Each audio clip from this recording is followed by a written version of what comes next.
नमस्कार, शाम के 4 बजे हैं। क्राइम न्यूज के साथ मैं हूं अनुपम। सबसे पहले बात करते हैं बड़ी खबर की।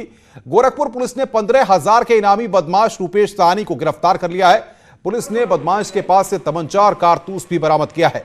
शातिर बदमाश रूपेश साहनी पर आर्म्स एक्ट, गैंगस्टर एक्ट समेत 4 मुकदमे खोराबार थाने में दर्ज हैं। शातिर बदमाश हाईवे पर राहगीरों से लूट करने में पहले भी जेल जा चुका है। ये एक व्यक्ति है रूपेश साहनी, जिन पर खोराबार में ये हाईवे पर लूट करते हैं, जिससे संबंध में खोराबार पेंट पर 2 मुकदमे पंजीकृत थे, जिसके संदर्भ में पर गैंगस्टर बनाया गया था। उस समय ये गैंगस्टर में लूट में जेल गए, लेकिन जब तक गैंगस्टर पर कायम हुआ तब ये बाहर हो गए थे और तब से लगातार फरार चल रहे थे। आज इंस्पेक्टर खोराबार की टीम के द्वारा उनकी टीम के द्वारा सूचना मिली, जिसके संदर्भ में आज ये गिरफ्तार किए गए हैं। इनके पास से एक अवैध असलाह भी बरामद हुआ है। चूँकि ये गैंगस्टर के वांछित थे तो वरिष्ठ पुलिस अधीक्षक महोदय द्वारा 15,000 रुपये का इनाम भी इन पे पूर्व में घोषित किया जा चुका था। आज ये एक अवैध असलाह के साथ गिरफ्तार किए गए हैं और जेल भेजे जा रहे हैं। सहारनपुर में अपराधियों के खिलाफ चलाए जा रहे धरपकड़ अभियान के तहत रोजाना शहर में चेकिंग का अभियान चलाया जा रहा है। इस दौरान नामनगर चौकी पुलिस की बदमाशों के साथ मुठभेड़ हो गई, जिसमें 25,000 के इनामी बदमाश को घायल कर दिया गया, जबकि दूसरा बदमाश अंधेरे का फायदा उठाकर मौके से भाग गया। चेकिंग के दौरान बिना नंबर की पल्सर बाइक पर 2 युवक आते दिखाई दिए। पुलिस ने रुकने का इशारा किया तो युवकों ने पुलिस पार्टी पर फायरिंग करके मौके से भागने की कोशिश की। पुलिस ने जवाबी फायरिंग करते हुए दोनों बदमाशों का पीछा किया है, जिसमें एक बदमाश को गोली लगी है। उसे इलाज के लिए जिला अस्पताल में भर्ती कराया गया है। यह थाना देहात कोतवाली का टॉप 10 अपराधी है। फरार बदमाश की तलाश के लिए कॉम्बिंग की जा रही है।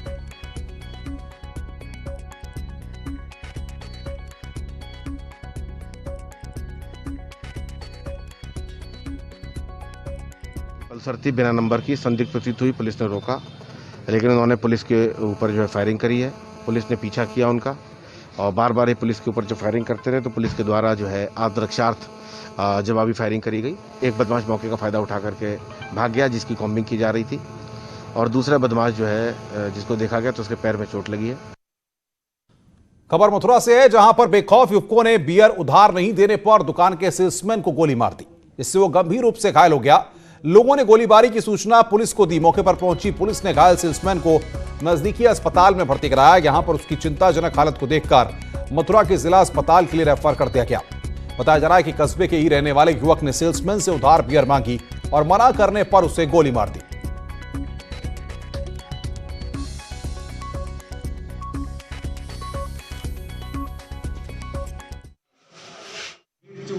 काफी सीवियर ब्लीडिंग हो रही थी राइट। उसके मरीज के दाहिने हाथ में काफी गंभीर चोट थी, काफी सीवियर ब्लीडिंग हो रही थी। राइट आर्म फ्रैक्चर दिख रहा था। बोन जो है उसके लग रहे थे ऐसे कि जो 2 टुकड़ों में टूट गए हैं। जब मैंने मरीज से पूछा तो मरीज ने बताया कि उसे किसी संदिग्ध व्यक्ति ने गोली मार दी जी, और उसके हाथ से काफी ज्यादा ब्लीडिंग हो रही थी। बात करने की स्थिति में उतनी ज्यादा वो था नहीं।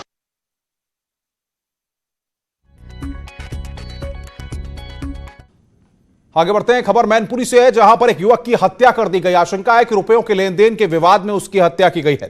परिजनों के मुताबिक युवक ने रेलवे में नौकरी लगवाने के लिए एक दलाल को 6 लाख रुपए दिए थे।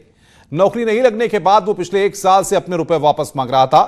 परिजन हत्या की आशंका व्यक्त कर रहे हैं। पोस्टमार्टम में भी सिर के पिछले हिस्से में गहरी चोट की बात सामने आई है।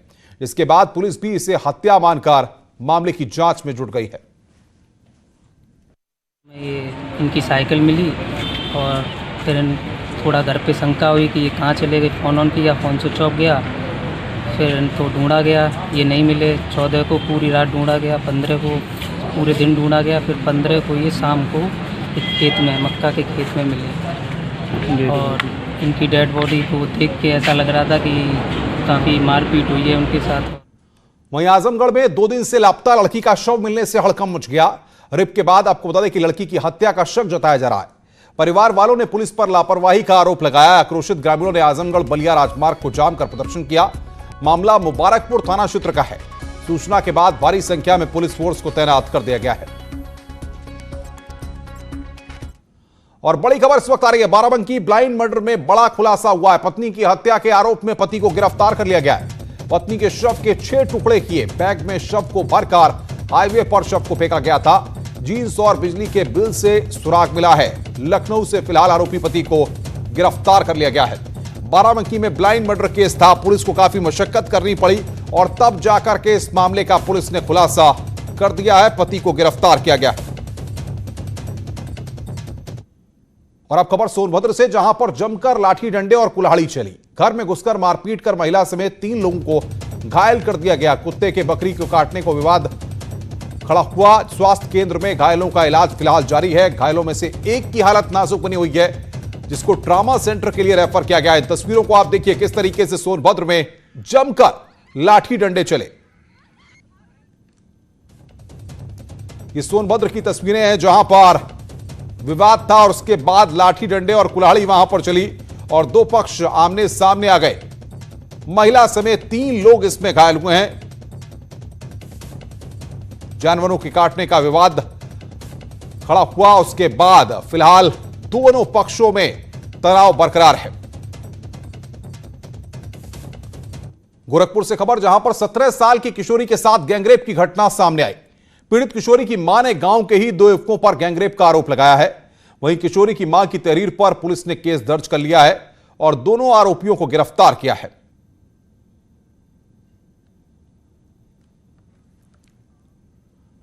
उधर कुशीनगर पुलिस ने एक आरोपी को गिरफ्तार कर ज्वेलरी कारोबारी हत्या मामले का खुलासा कर दिया। आरोपी युवक अभी पढ़ाई करता है, लेकिन बुरी संगत ने उसे अपराध की ओर धकेल दिया। 6 अगस्त को रामकोला थाना क्षेत्र में 3 बाइक सवार बदमाशों ने स्वर्ण व्यवसायी के साथ लूटपाट करने में असफल होने पर उसे गोली मार दी। बाद में इलाज के दौरान उसकी मौत हो गई। इनके पास से एक तमंचा और एक जिंदा कारतूस बरामद किया गया है। पुलिस के मुताबिक अपने शौक के चलते कुछ बदमाशों के साथ उसने लूटपाट शुरू की थी। पुलिस अब बाकी 2 बदमाशों की तलाश में जुटी हुई है। पुलिस को एक बदमाश को पकड़ने में सफलता मिली है, जिसने पूरा घटनाक्रम स्वीकार करते हुए ले जाकर पूरा घटनास्थल से लेकर के कैसे क्या हुआ पूरी घटना की जानकारी दी है। बदमाश के पास से एक अवैध शस्त्र, तमंचा, कारतूस और एक मोटरसाइकिल बरामद हुई है, जिसके संबंध में अलग से अभियोग पंजीकृत किए गए हैं। एटा से खबर, जहां पर 2 पक्षों में जमकर पथराव हुआ। छेड़छाड़ का विरोध करने पर पथराव हुआ है। पथराव का लाइव वीडियो अब सोशल मीडिया पर वायरल हो रहा है। 2 महिला सहित 3 लोग घायल हो गए हैं। सभी घायलों को जलेसर सीएचसी में भर्ती कराया गया है। जलेसर थाना क्षेत्र के गांव खेरिया खाती का यह मामला है। एटा की ये तस्वीरें आप आपकी स्क्रीन पर हम आपको दिखा रहे हैं किस तरीके से छेड़छाड़ का विरोध करने पर आज जमकर पथराव हुआ। सोशल मीडिया पर यह वीडियो वायरल हो रहा है।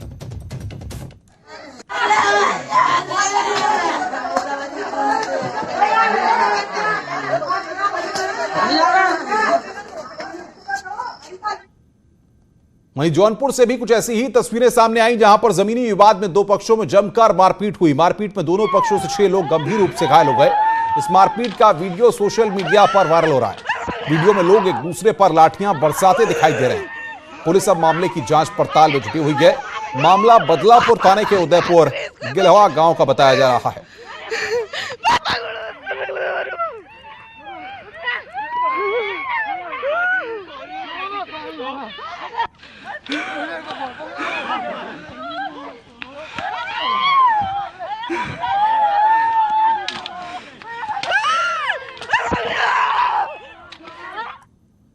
खबर पीलीभीत से, जहां पर बच्चों के विवाद ने बड़ा रूप ले लिया और खूनी संघर्ष में पूरा विवाद बदल गया। दोनों पक्षों में लाठी डंडों के साथ जमकर धारदार हथियार चले।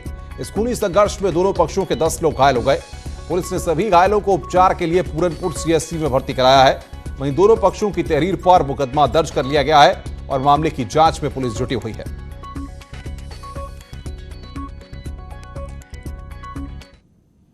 और अब बात करते हैं अश्लील ट्वीट की। जी हां, भगवान राम को लेकर अश्लील ट्वीट सोशल मीडिया में पोस्ट की गई फोटो पर प्रयागराज में पुलिस ने केस दर्ज कर लिया है। पुलिस अब इस पूरे मामले की जांच पड़ताल में जुटी हुई है। सोशल मीडिया पर पोस्ट की गई थी और प्रयागराज में आपको बता दें कि पुलिस ने इस मामले में केस दर्ज किया गया है। भगवान राम को लेकर अश्लील ट्वीट किया गया था। प्रयागराज की पुलिस ने इस पूरे मामले में केस दर्ज किया है और कार्रवाई की बात कह रही है। अश्लील ट्वीट किया गया था। प्रयागराज पुलिस ने इस पूरे मामले को गंभीरता से लेते हुए केस दर्ज किया है और मामले की जांच में जुट गई है। भगवान कृष्ण की एक तस्वीर पर बड़ा विवाद छिड़ गया है। भगवान कृष्ण की एक आपत्तिजनक तस्वीर बनाई गई है। अकरम हुसैन नाम के पेंटर ने यह तस्वीर बनाई है। अकरम असम के रहने वाले हैं। इस अश्लील तस्वीर के सामने आने के बाद शहजाद पूनावाला ने मामले में शिकायत दर्ज करवाई है। उन्होंने असम के मुख्यमंत्री को भी ट्वीट किया है। शहजाद पूनावाला का कहना है कि यह तस्वीर भक्तों की भावनाओं के साथ खिलवाड़ है। तो भगवान कृष्ण की आपत्तिजनक तस्वीर अकरम हुसैन ने बनाई। असम के रहने वाले हैं अकरम, और यह आपत्तिजनक तस्वीर बनाई गई है जिसको दिखाया भी नहीं जा सकता। अकरम हुसैन नाम के पेंटर ने इस तस्वीर को बनाया है। स्वागत है ब्रेक के बाद। इस वक्त बड़ी खबर कानपुर से आ रही है। चलते कंटेनर में अचानक भीषण आग लगी है। कंटेनर में धुआं निकलता देख ड्राइवर ने गाड़ी को वहां पर रोक दिया। मौके पर फिलहाल फायर ब्रिगेड की गाड़ी मौके पर पहुंची और आग पर काबू पा लिया गया है। बाबूपुरवा थाना इलाके के पास की यह घटना है। तस्वीरें हम आपकी स्क्रीन पर आपको दिखा रहे हैं। कंटेनर में धुआं का गुबार किस तरीके से उठा आग के बाद, यह आप देख सकते हैं। चलते कंटेनर में भीषण आग लगी, जिसके बाद दमकल कर्मी मौके पर पहुंचे और काफी मशक्कत के बाद इस आग पर काबू पाया जा सका। कृषि मंत्री सूर्य प्रताप शाही ने देवरिया जिले के कई बाढ़ प्रभावित तटबंधों का निरीक्षण किया। कृषि मंत्री को मौके पर ग्रामीणों ने अपनी समस्याएं भी बताई। वहीं कृषि मंत्री ने कई ग्रामीण को शासन स्तर से दी जाने वाली राहत सामग्री भी बांटी है। इस मौके पर उन्होंने बताया कि शासन स्तर से बाढ़ प्रभावित लोगों को सारी सुविधाएं कराई जा रही हैं और शिकायतों का निस्तारण भी हो रहा है। नदी के बहुत करीब हैं तो स्वाभाविक रूप से समस्याएं हैं, लेकिन उसके समाधान करने की दृष्टि से सरकार ने प्रयास किए हैं। लोगों का स्वास्थ्य परीक्षण कराया गया है। उनके जानवरों के लिए भी यदि बीमारियां हैं तो उनके दवा का इंतजाम कराई गई है। साथ साथ में प्रत्येक प्रभावित परिवार को 5-5 लीटर निःशुल्क मिट्टी का तेल का वितरण किया जाएगा। इसके लिए 5000 लीटर तेल यहाँ गांव के भीतर आ गया है, जिसका वितरण आज से कल और परसों के बीच में सभी प्रभावित परिवारों को कर दिया जाएगा। निःशुल्क मिट्टी के तेल का वितरण किया जाएगा। जो बाढ़ से अत्यंत प्रभावित लोग हैं, जिनके पास भोजन की व्यवस्था नहीं है, ऐसे सारे लोगों के लिए किट की व्यवस्था की जा रही है। घाघरा नदी ने अपना रौद्र रूप दिखाना शुरू कर दिया है। मैं इस वक्त हूँ परसिया देवार गांव के आसपास इलाके में। यह गांव चारों तरफ से पानी से तकरीबन डूब चुका है। अभी जिला प्रशासन ने एक राहत कैंप लगाया था। आपको मैं सबसे पहले दिखाना चाहता हूँ ये नदी का पूरा रौद्र रूप देखिए, जहाँ पे ये गन्ने की फसल है पूरी तरह से जलमग्न हो चुकी है। हालांकि यहाँ पे एनडीआरएफ और एसडीआरएफ की टीम भी मौजूद है और नाव की व्यवस्था भी की गई है। तकरीबन 2 किलोमीटर नदी में सफ़र करके मैं इस गांव में पहुंचा था, जहां पे जिला प्रशासन ने एक राहत कैंप लगाया था और लोगों को राहत किट भी दिया। देवरिया से न्यूज़ 18 के लिए उमाशंकर भट्ट। स्मार्ट सिटी मुरादाबाद नगर निगम के वार्ड 12 में रहने वाले लोगों को पिछले 6 महीने से अपने घरों के बाहर गंदे नाले नालियों से होकर गुजरना पड़ रहा है। कॉलोनी के लोग नगर निगम के अधिकारियों से शिकायत कर चुके हैं, लेकिन कोई कार्रवाई आज तक नहीं हुई। समाजवादी पार्टी के 2 पार्षदों के रवैये के चलते परेशानी और बढ़ गई है। दरअसल दोनों ही पार्षद इस सड़क को एक दूसरे के इलाके का बताकर अपने कोटे से नालियों और सड़क का निर्माण कराने से बच रहे हैं। जब इस मामले पर नगर आयुक्त से बातचीत की गई तो उन्होंने कहा कि नई कॉलोनियां ऊंची बन रही हैं, इसलिए यह परेशानी आ रही है। शहर का जितना भी नया विकास है, नया डेवलपमेंट है, वो शहर के पेरीफेरी पर या आउटस्कर्ट्स पर होता जा रहा है। और वहाँ जो नई कॉलोनीज बस रही हैं या जो नई आबादियाँ विकसित हो रही हैं, उन्होंने स्वाभाविक रूप से अपने घरों को उठा करके बनाया हुआ है, जिससे अंदर का पानी बाहर निकलने में और भी कठिनाई होगी। इस साथ ही जो नई कॉलोनीज़ का ड्रेनेज है, उसका डिस्चार्ज भी हमारे पुराने शहर की तरफ ही, हमारे पुराने शहर के ड्रेनेज सिस्टम पे आता है। तो इस कारण से शहर के अंदर जल भराव की स्थितियां उत्पन्न हो जाती हैं। स्मार्ट सिटी की एक सड़क पर जब मैं कवरेज करने आया तो यहाँ पर हालात बहुत ख़राब हैं। इस सड़क पर जब चलने के लिए जगह नहीं तो मजबूरी में मुझे यहाँ के एक व्यक्ति की साइकिल लेनी पड़ी। आप देख सकते हैं पिछले 6 महीने से यहाँ के लोग इसी तरह इस गंदे पानी से होकर गुजर रहे हैं। नाली का बदबूदार पानी यहाँ भरा हुआ है, लोग परेशान हैं। मुझे भी जब यहाँ आया तो इसी तरह मैं पानी से निकल रहा हूँ। आप देख सकते हैं जब मुझे इतनी परेशानी है तो यहाँ रह रहे लोगों को अपने रोज़ के काम करने के लिए, आने जाने के लिए कितनी परेशानी का सामना करना पड़ता होगा। तो 2 समाजवादी पार्टी के पार्षदों के बीच में इस कॉलोनी के लोग पिछले 6 महीने से पिस रहे हैं और उन्हें अपने ज़रूरी काम के लिए इसी गंदे पानी से होकर आना जाना पड़ रहा है। वीडियो जर्नलिस्ट आलिम के साथ फरीद शमसी, न्यूज़ 18 मुरादाबाद। हापुड़ से खबर है, जहां पर बाढ़ का कहर लगातार देखने को मिल रहा है। यहां पर गढ़ तहसील के खादर क्षेत्र में गंगा का जलस्तर बढ़ गया है। इससे आसपास के करीब 20 गांव में पानी भर गया है। कैसे हालात हैं, हमारे सहयोगी विपिन गिरी बता रहे हैं। और आप देख सकते हैं इस वक्त ये एक गांव में के अंदर हैं और हम ट्रैक्टर पर सवार हैं और देखिए ये गांव जो है, इसके जो घर हैं वो डूबे हुए हैं, पानी में कई कई फीट डूबे हुए हैं और लगातार इस तरह की तस्वीरें जो हैं वो इन गांवों से निकलकर सामने आ रही हैं और लगातार हम इन गांवों का दौरा कर रहे हैं। आप देखिए बिजली के खंभे डूबे हुए हैं, खेती डूबी हुई है और सरकारी नल आधे से ज़्यादा डूबे हुए हैं। कई कई फीट तक यहाँ पर पानी भरा हुआ है। इन लोगों की ज़िंदगी जो है वो यहाँ पर पटरी से उतर गई है और जो शहर का संपर्क है वो इनका टूट गया है। आप देखेंगे इस तरफ भी तमाम जो रास्तों पर पानी ही पानी भरा हुआ है। खेती पूरी तरीके से डूब गई है। जो यहाँ पर सब्जी की खेती की जाती थी वो डूब गई है। घिया, तोरई, ये फसल बर्बाद हो गई है। ईख की फसल बर्बाद है। तो इस तरह की परेशानियाँ हैं यहाँ पर और ये पूरा इलाका करीब 20 से 30 किलोमीटर का पूरा एरिया बाढ़ के पानी में डूबा हुआ है और लोगों के घरों में पानी घुसा हुआ है। और लेकिन प्रशासन को सुध नहीं है, प्रशासन यहाँ तक नहीं पहुँच पा रहा है, लोगों तक मदद नहीं आ रही है। अगर इसी तरह गंगा में बाढ़ का पानी बढ़ता रहा तो ये इन गाँव के लोगों के सामने पलायन का संकट हो जाएगा। ये पलायन करने को मजबूर हो जाएंगे और फिलहाल जो इनकी दिनचर्या है वो बेहद ही खराब दौर से गुजर रही है। कैमरा पर्सन विजय के साथ विपिन गिरी, न्यूज़ 18 हापुड़। बहराइच में भी कुछ ऐसा ही हाल है। नेपाली पानी सरयू नदी में आने से नदियां उफान पर हैं, जिसकी वजह से बहराइच की 4 तहसील मोतीपुर, नानपारा, मैसी, कैसरगंज के 70 गांव जलमग्न हो गए हैं। किसानों की हजारों बीघा जमीन जलमग्न है। ग्रामीणों के घर में 4-4 फीट तक पानी भर गया है। जलमग्न हुए गांव में लोग अब नाव का सहारा लेकर बाजार जाकर घर के लिए सामान ला रहे हैं। लोगों का कहना है कि गांव में 20 दिन से पानी भरा हुआ है, लेकिन प्रशासन की तरफ से अब तक कोई सहायता नहीं मिल रही है। बहराइच में बाढ़ की भीषिका से लोग खासे परेशान हैं। खासकर मैसी तहसील के पचदेवरी, सिलौटा, टिकुरी, कायमपुर, तरापुर गांव में ज्यादा दिक्कतें लोग महसूस कर रहे हैं। बाढ़ में लोग किसी तरीके से अपना जीवन यापन कर रहे हैं। कोई घर में तख्त पर खाना बना रहा है तो कहीं खाना ही नहीं बन पा रहा है, लेकिन जिला प्रशासन की तरफ से इनको कोई भी मदद नहीं मिल पा रही है। इस वक्त हम बहराइच की मैसी तहसील में खड़े हुए हैं। आप देख सकते हैं कि मैसी तहसील में किस तरीके से घाघरा अपना विकराल रूप दिखा रही है। पूरे गांव में लगभग मैसी तहसील के 65 गांव हैं, उसमें पूरे गांव में जलमग्न है और सभी घरों में लगभग पानी भरा हुआ है। जिला प्रशासन बार बार दावे करता है कि हम राहत सामग्री पहुंचा रहे हैं, मगर लेकिन उसके बावजूद भी लोगों का कहना है कि किसी प्रकार की कोई सहायता नहीं मिल पा रही है और लोग कई दिनों से भूखे भी हैं गाँव में। अखिलेश कुमार, न्यूज़ 18 बहराइच। सुल्तानपुर से बड़ी खबर इस वक्त है, जहां पर कोरोना पॉजिटिव फिल्म अभिनेता विकास श्रीवास्तव ने लोगों में दहशत फैला दी है। 15 अगस्त के रोज आपको बता दें कि कोविड-19 L1 हॉस्पिटल से भागकर जिलाधिकारी के कार्यालय पहुंच गए थे और उसने L1 हॉस्पिटल में अव्यवस्था और मारपीट करने का रोना रोया था। इसके बाद जिलाधिकारी ने उसे समझा बुझाकर L1 हॉस्पिटल दोबारा भेजा। उसके बाद वो आज अचानक फिर ड्यूटी पर तैनात कर्मचारियों और पुलिसकर्मियों को चकमा देकर वहां से भाग निकला।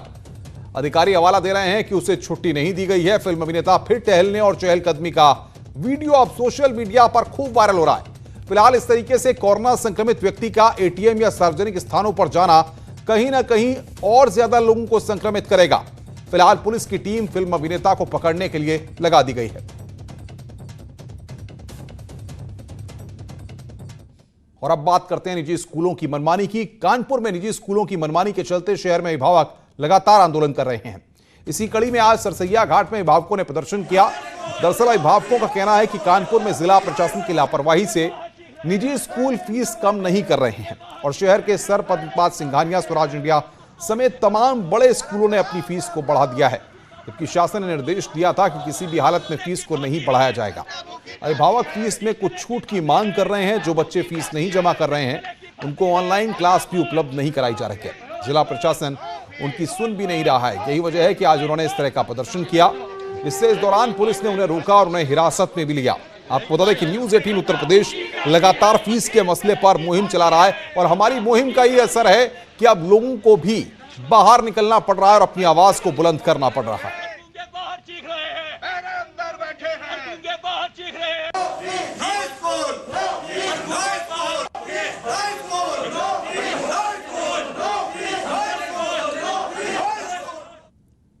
फीस माफ़ी के लिए हम लोग प्रदर्शन करने आए थे, जिसमें हम लोग को प्रशासन द्वारा हटाया जा रहा है। तो हम लोग बस ये चाहते हैं कि अगर जो फीस ली जा रही है स्कूलों के द्वारा उचित से उचित ली जाए, क्योंकि इस समय अभिभावक जो है खुद परेशान है और अभिभावक को स्कूल के द्वारा कोई भी सहायता नहीं की जा रही है। नोएडा से खबर है, जहां पर सफाई कर्मचारियों ने आज प्रदर्शन किया। सफाई कर्मचारियों ने, आपको बता दें कि मांगे पूरी नहीं होने पर आंदोलन की धमकी दी है। ठेकेदारी प्रथा के खिलाफ सफाई कर्मियों ने आज प्रदर्शन किया। सैलरी और बोनस देने की सफाई कर्मी लगातार मांग कर रहे हैं। ये तस्वीरें हम आपको दिखा रहे हैं किस तरीके से नोएडा में आज सफाई कर्मचारियों ने प्रदर्शन किया। इनका कहना है कि इनकी मांगों को पूरा किया जाए, वरना आने वाले वक्त में ये बड़ा आंदोलन करेंगे। मांगे गई है 3211 कर्मचारी नोएडा अथॉरिटी ने 2017 में ही आदेश रखा कि इनको सबको नियमित किया जाएगा। वो आदेश उन्होंने दबा के रखा हुआ है। दूसरा, यहाँ पे ठेकेदारी जो कि कहीं नाम निशान नहीं है ठेकेदारी का, फिर भी ये लोग, बहुत सारी ऐसी बातें हैं, 1000 10,000 रुपए में तनख्वाह मिलती है, जहाँ की पूरा कर्मचारी 3 टारगेट इन्होंने बना रखा है। कोई 10,000 का है, कोई 18,000 का है और कोई 50,000 का है। 50,000 वाला वही वाला काम करता है, 10,000 वाला भी वही काम करता है। जब सबका सब एक काम है तो सबका एक समान वेतन क्यों नहीं? प्रियंका गांधी ने फेसबुक पर पोस्ट करके उत्तर प्रदेश के पुलिस और प्रशासन पर निशाना साधा है। प्रियंका गांधी ने अपने फेसबुक पोस्ट पर लिखा है कि बुलंदशहर, हापुड़, लखीमपुर खीरी और अब गोरखपुर लगातार इस तरह की घटनाओं से यह साबित होता है कि महिलाओं को सुरक्षा देने में उत्तर प्रदेश की सरकार पूरी तरह विफल रही है। अपराधियों के मन में कानून का कोई डर नहीं है। उसी का यह परिणाम है कि महिलाओं के खिलाफ अपराध की विभत्स से विभत्स घटनाएं घटती जा रही हैं। पुलिस और प्रशासन न तो सुरक्षा दे पा रहे हैं और न ही उचित कार्रवाई कर पा रहे हैं। उत्तर प्रदेश सरकार कानून व्यवस्था की समीक्षा करे और महिलाओं की हर सुरक्षा संबंधित कदमों को लेकर गंभीरता से उठाए। इस बुलेटिन में फिलहाल इतना ही। नमस्कार।